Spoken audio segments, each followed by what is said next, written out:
No, I didn't embezzle the company's money, I said, picking up the phone call from my father. The first thing I heard was his booming voice, making my ears ache. How on earth am I supposed to embezzle the company's money when I've retired? You're way off base, I calmly replied to my father, sensing his tone cooling somewhat. But I do know who the embezzler is, he shouted again, his flustered voice audible over the phone. Who is it? Name the criminal, my father demanded, his voice getting louder. The one who's been using the money is. I paused, mentioning the name. My father seemed caught off guard, completely speechless. My name is Henry Hawkins. I have been working in the accounting department of my father's company for 8 years now, I explained. I have a brother, Bob, who's often called Mr. Perfect due to his talent and looks. I've always been compared to Bob and lived in his shadow since childhood, I continued, reflecting on my life. Despite my efforts, my parents always favored Bob for his exceptional talent. Even when I earned achievements, they seemed overshadowed by Bob's presence. Growing up, I yearned for my parents' love, but it always seemed to elude me, I added, recounting the struggles. Eventually, I accepted that I would never match up to Bob's achievements. So, I tried to find solace in living a relatively free life away from their high expectations. However, my path was already decided. I had to join the family business. I sighed, explaining my predicament, not because of my abilities, but simply because I was a family member. Even if I was considered less competent than Bob, supporting the family business was mandatory. Initially, working in the accounting department was peaceful, I recalled, but when Bob took over as president, everything changed. It's a nuisance if you interfere in my management, he would say. I never intended to meddle. I only wanted what was best for the company. As I tried to speak up, I continued, frustration evident. Bob smirked and dismissed me, labeling me as incompetent. Incompetence gets in the way, Henry. So please leave. The phone call with my father left me conflicted. Between family expectations and my own aspirations, the tensions only seemed to grow. I was on the verge of saying a lot of things, but when I heard those words, my will to argue vanished completely. Reluctantly, I agreed to leave the company. Oh, I'm relieved you understand your own incompetence, Henry, Bob taunted as I packed my belongings. Being a CEO seems quite leisurely, doesn't it? You're the one who said I should leave, so once I do, never get involved with me again. Ha, of course I'm the one saying no to you. Don't come crying to me when you're in a financial pinch, Henry, Bob replied with a smirk. Leaving the company felt forced, but I wasn't attached to it. Instead, a strange relief washed over me knowing I could finally move on. Finding a new job took longer than expected. I suspected Bob had been pressuring related companies. Despite the difficulty and time it took, I eventually found a job that brought me satisfaction. It's not a big company, but the people here are warm and kind, I reflected. No one sees me as an inferior elder brother, as they did in my previous job. Have you gotten used to the work? A woman peered into my face as I focused on the computer, showing a kindly smile. She was Sonia Smith, the CEO's daughter of this company. Despite the stereotype of a CEO's daughter being arrogant and pampered, Sonia was nothing like that. Though clearly doted on by her father, she was considerate and caring, even showing concern for me, a newcomer. Yes, thanks to you, I replied with a smile, watching Sonia return to her seat. Thanks to Sonia's care, I began to feel more settled in my new role. I quickly bonded with my new colleagues, and within a few months of switching jobs, my relationship with Sonia had also grown deeper. We often have dinner at a nearby restaurant if we finish work at the same time, I noted, contrasting these interactions with the impersonal atmosphere at my father's company. It was a refreshing change. One day, enjoying my current work-life balance, my smartphone rang unexpectedly. I had finished work early and was thinking of relaxing at home when I saw a familiar name on the display, Bob. I hesitated, tempted not to answer, but knowing he'd persist, I reluctantly picked up. Hello, brother. You're slow to answer, aren't you? Managing well with that new job? Bob's voice was casual, as if lounging around even through the phone. What do you want? I cut to the chase, eager to end the call. Why would I call you someone I've supposedly cut ties with? Bob continued, his tone falsely calm, but I could sense his smugness. There's a woman named Sonia Smith at your company, isn't there? He asked abruptly. I met her at a party recently. She struck me as a good and modest lady, thought I might get closer to her. I felt momentarily speechless. Bob's intentions were clear, though his voice feigned calmness, masking his underlying smirk disgustingly. I couldn't see his expression over the phone, but I could easily imagine it. "Don't tell me you're asking me to mediate between you two," I asked incredulously. "You're surprisingly perceptive, brother. That's helpful," Bob replied smoothly. I felt an impulsive urge to hang up right then, but somehow I held back, took a deep breath, and calmly opened my mouth. "Didn't you have a girlfriend who was the daughter of another company's president?" I probed. "I remember when I was working elsewhere, around the time you were becoming president, you were engaged to the daughter of a collaborating company." Though I hadn't spoken to her, I'd heard she suited Bob's personality well. As much as Bob was adored, I couldn't believe his father would approve of him having two girlfriends simultaneously. I continued, raising my concern. Bob's response was weary. "Oh, that woman. Her company's in financial trouble. I broke up with her to avoid any trouble for myself."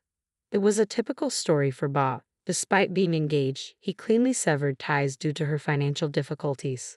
Some might see it as a pragmatic approach to a political marriage, but it was something I couldn't support. "Even though we're in the same company, she's the president's daughter. She's not just anyone," I emphasized firmly. Casually chatting with Bob was easy, but mediating between him and Sonia was out of the question. Despite seeing each other daily and dining together several times a week, I foresaw trouble if I admitted this to Bob, so I politely declined, making up excuses. "Well, that makes sense. It's impossible for a regular employee like you, bro." Bob surprisingly accepted my refusal. The call ended somewhat smoothly that day, but soon after, I began receiving frequent calls from him. Each time he called, Bob insisted, "You're at the same company. You should find some common ground if you try." Finding it ridiculous, I denied his request and hung up, growing increasingly annoyed with each repetitive call. Then calls from my father started coming, not about work, but about Bob. I thought I wasn't involved anymore. I muttered as my father explained, "Bob mentioned you know Miss Smith well. We need your help to deepen her relationship with Bob." As a child, I'd yearned for such validation from my parents, but now it only irked me. "I can't do that," I responded tersely, feeling only annoyance listening to my father's reasoning. I ended the call abruptly without saying more. One day, amidst the persistent calls from Bob and my parents, Sonia invited me to dinner after work. To be honest, I was grateful for Sonia's invitation, as it provided a welcome respite from the persistent calls from my parents. We decided to dine at our usual nearby restaurant. Once the food arrived, Sonia looked troubled as she began to speak. "Have you been in touch with your brother lately?" she asked, her concern evident. I had previously shared with Sonia about my family dynamics and why I had changed jobs. Despite knowing I wasn't on good terms with Bob, her sudden question left me uneasy. "Did my brother do something?" I inquired cautiously. "Well, yeah," Sonia admitted. "I guess there was an incident. Bob mentioned they met at a party." I felt a twinge of discomfort hearing this, but the immediate issue was Bob's persistent calls and the possibility he might be disrespecting Sonia. As I voiced my concern, Sonia peered intently at me. "Oh, what?" I asked, thrown off guard. "You don't look much like brothers, do you?" Sonia observed, her words stirring childhood memories. "The younger one is outstanding, but the older brother is not so much," she continued, reflecting on the differences between us. "They don't look like brothers at all." These words echoed sentiments I had heard repeatedly from various people, a reflection of the stark contrast between Bob's success and my more modest achievements. Unpleasant memories flashed through my mind, memories of similar comments from my parents and others. But I brushed them aside, focusing on Sonia's advice. "If you're open to advice," she suggested gently, "you should consider distancing yourself from Bob." I knew it wasn't my place to interfere, but I felt compelled to speak up. Since changing jobs, Sonia had been kind to me, and I didn't want her to be unhappy. That's why I spoke, but to my surprise, Sonia responded, "I feel the same way." She smiled warmly and took a sip of water.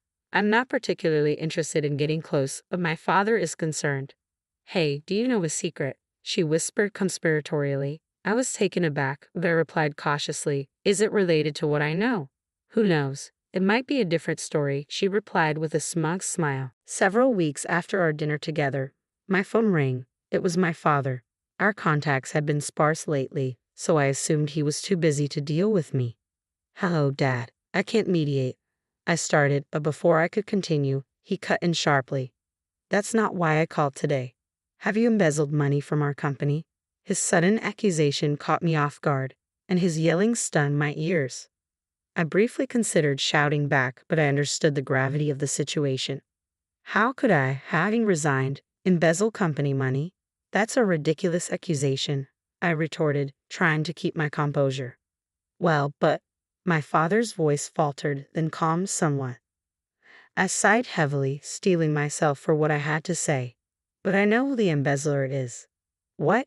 Who is it? My father's voice rose again, demanding the culprit's name. His authoritative tone intensified the ache in my ears, but I knew I couldn't delay any longer. It's Bob, I stated firmly. What did you say? When I uttered Bob's name, my father was completely speechless, caught off guard as if he hadn't anticipated this at all. It's not surprising he chose the younger son, Bob, who is more competent, to be the CEO of the company. I began, reflecting on the situation, but I never expected that Bob would be embezzling company funds. I had become aware of this while still working in the accounting department. Initially, the amounts were small, easily overlooked, but they grew bolder over time. Before I knew it, a substantial sum had been embezzled, and the only person who could have done it was Bob, now CEO. There's no future for the company at this rate, I thought grimly. It's on the brink of collapse. Bob must have realized that I knew about his embezzlement, which is why he forced me to quit abruptly. I continued, anticipating my father's disbelief. If you look at the accounting documents I left, it'll become clear. Do you want to see the evidence I've gathered? I'm prepared to sever ties, but I kept copies of everything for a reason.